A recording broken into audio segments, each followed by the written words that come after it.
हमारा दूसरा क्वेश्चन है क्रैमर्स रूल का, इसको भी सॉल्व करेंगे, एक्स और वाई निकालेंगे। बहुत सिंपल है, बहुत इजी है, ये भी आपको बता दूंगा।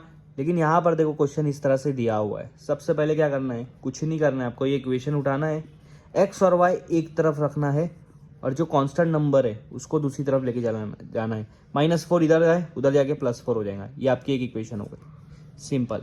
ये देखो 6x एक तरफ है, 8 इधर है, तो 5 को भी लाओ, जहां पर x है वहां पर y भी रहेगा, तो -5 इधर आके क्या हो जाएगा +5y, और 8 वहीं का वहीं उसकी जगह पर रहेगा। ये आपकी सेकंड इक्वेशन बन गई। ये देखो सिंपल। सबसे पहले d निकालो, d। अब क्या होता है d क्या होता है, मैट्रिक्स बनाओ। d में ये जो 4x का कोएफिशिएंट है, ऊपर 4 है और नीचे 6 है, इसको पहले यहाँ लिखो पहले कॉलम में, दूसरे कॉलम में y का कोएफिशिएंट आएगा 3 और 5।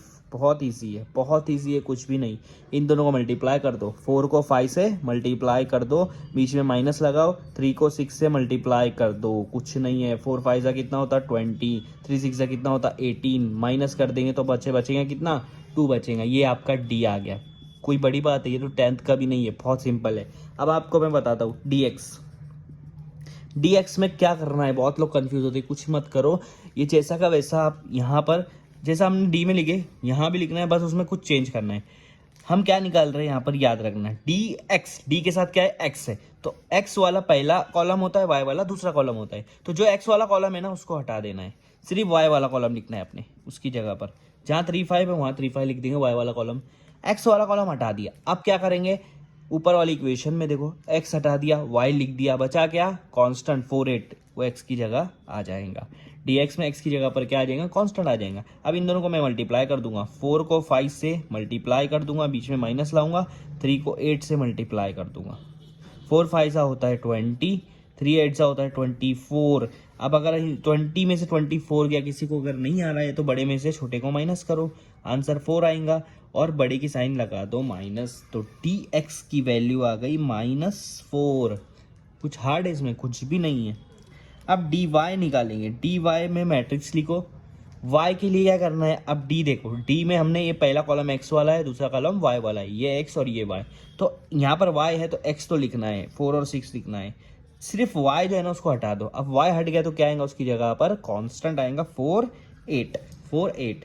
अब ये वाला मल्टीप्लाई करना, ये पहले मल्टीप्लाई होगा, याद रखना हर क्वेश्चन में। 4 को 8 से मल्टीप्लाई करो, माइनस करो, फिर बचा हुआ ये दोनों को मल्टीप्लाई कर दो, 4 को 6 से, 4 8 जा 32, 4 6 जा 24, 32 में से अगर 24 गया तो कितना बचेगा 8 बचेगा। तो dy आपका आ गया 8, dy कितना आ गया 8 आ गया, t निकल गया 2, dx निकल गया -4, dy निकल गया 8। अब आगे सॉल्व करते, ये सब समझ गया ना, बहुत इजी है। ये सॉल्व हो गया तो आगे कुछ भी नहीं है, आगे तो इससे भी इजी है। 2 - 4 8, याद रखो। d आपका है 2, dx आपका है -4 और dy है आपके पास 8। ठीक है, अब मेरे को x निकालना है। x निकालने के लिए यहाँ d लिखो, नीचे d लिखो, dy d।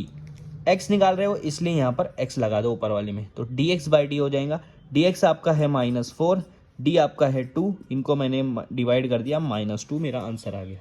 सिंपल। y निकालना है, d/d लिखो, और y निकालना है इसलिए ऊपर y लिख दो। dy आपका कितना है 8 है, d कितना है आपके पास 2 है, इन दोनों को डिवाइड किया, मेरा आंसर आ गया 4। तो x की वैल्यू मेरे पास है -2, y की वैल्यू है मेरे पास 4, x की वैल्यू -2, y की वैल्यू 4। इस तरह से हमने क्वेश्चन को सॉल्व कर दिया।